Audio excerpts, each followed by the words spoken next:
What's good, everybody? It's your boy, O'Shea Duke Jackson, back at it again with another episode of the Celebrity Junk. Some of us grew up in rough places. I grew up in a few. Most notably when I lived in Sacramento, a place by the name of Del Paso Heights. We affectionately call it DPH, and at that time it had a nickname or acronym, Deepest Part of Hell. I grew up in a rough time where in the 90s it was not easy. My dad had moved from Compton. He was on crack cocaine, and it was a real tough time for our mother. We were not that rich or anything like that, and my grandparents was helping us out. And I had every chance in the world to go astray. You know, I lived right in the heart of the Del Paso Heights Bloods, and you had your offshoots. It was Elm Street, and then you had Nogales Crips, and I mean, hey man, it was quite funky. And you had some rivals that was close by, Strawberry Manors, which a lot of us went to school with and things like that. I got a lot of love for them. And it was Old Park, and I mean, like I said, it was time that you could have got funky. Especially when my dad had left, my mom couldn't really do anything with me, right? But I stayed the straight and narrow because I was never no thug. I was a schoolboy. Jail wasn't for me. Getting shot at wasn't for me. And shooting nobody wasn't for me. I don't even like shooting water guns, let alone real bullets. So I don't even like guns. So I stayed my ass in the choir stand and reading books and stuff like that and doing calculus homework. Some people grow up even better than me. And I had some social advantages in my parents, but we wasn't that rich. Some folks grow up rich, doing very well. Privileged lifestyle, everything afforded to them, and yet somehow they want to act like they're a pookie.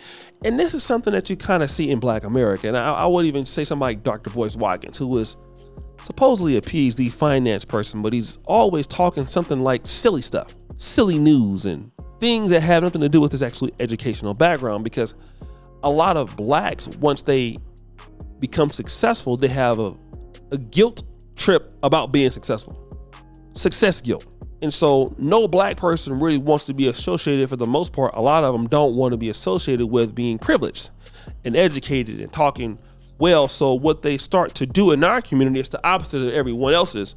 We start to portray the more popular, degenerate image that's sold to our people as a stereotype. And I'm not saying that we are like that, but it is a popular image to be, because that's how you have to be in entertainment. And that is what Michael Irvin is concerned with. He has a son who is a struggle rapper by the name of Tut Tarantino. He always talks about guns, thug life, and all of that. But his dad, who is University of Miami football player, Dallas Cowboy, Hall of Fame wide receiver, talented commentator, he says this: I got a son, he raps. His name is Tut Tarantino. If you ever listen to some of his raps, I'm like, oh my God, where did this come from, son?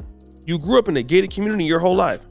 But he's rapping my life because romanticize and fantasize that old thug life, ghetto life, and all that stuff.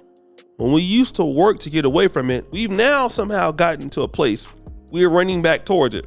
And it's the same thing that he was trying to compare to John Morant. And some of us in the black community want that appeal from the street, that street credibility. It's worth more than being a black that, your parents worked hard, you made it out because of that. A lot of people look at you as being soft and you're not down with the cause. And you have a lot of people who feel like, you're not real. A lot of ladies might not want to date you. And I'm going to tell you that, a lot of black men do suffer with that. But I want to tell you this: who cares? Anything beats being in prison or being dead. And I'm going to tell you, when you out there acting a fool like he is, that's where you're going. All right. I'm over here in Africa. That thug culture is not so important. If you're smart and you're talented, you can get by, right? And a lot of black women out there, a lot of black men, I think, do that because they feel like, well, you know what? I'm not gonna get no women if I can read and write, they ain't gonna date me. If you have to act like that, you don't need to date them, right? You don't need it. If you have to act a fool to get accepted by a group of people, you don't need that group of people. What you should do is sit your ass down somewhere and shut up. Seriously. There is no way I'm going to risk my life, okay, dealing with some idiots who don't care about me.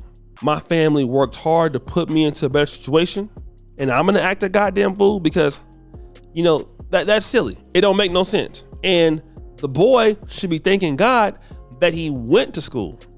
His parents loved him. But again, that happens a lot of times. Even the Bloods and Crips in LA, a lot of those young kids got involved in those gangs. They came from 2-parent homes. Parents had good jobs. Some of them got accepted into college. And because when you're around Pookies and Ray, it affects everybody. You know, trying to be hard. We've all dealt with. That's why I stopped wearing jeans. I stopped wearing certain clothes because it made me feel differently.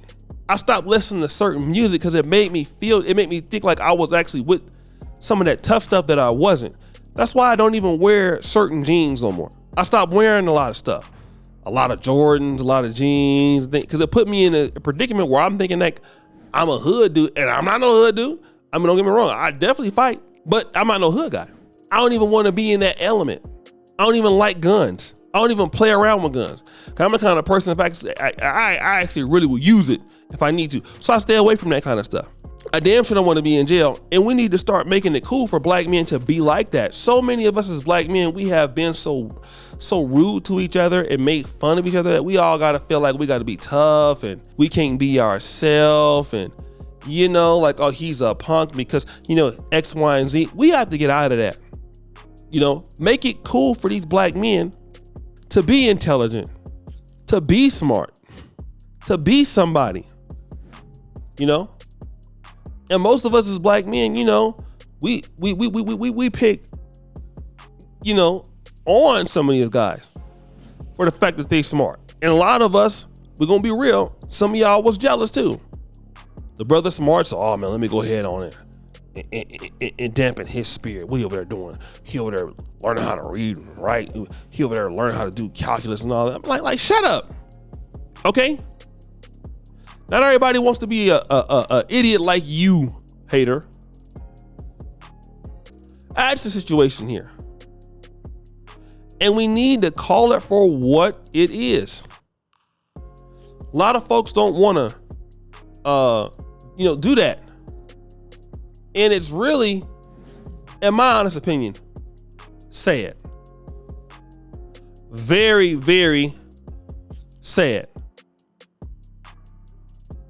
So guys, what do you think? It's your boy, O'Shea Duke Jackson, back at it again with another episode of The Celebrity Junk. Pretty sure you subscribe to the bell. We're out.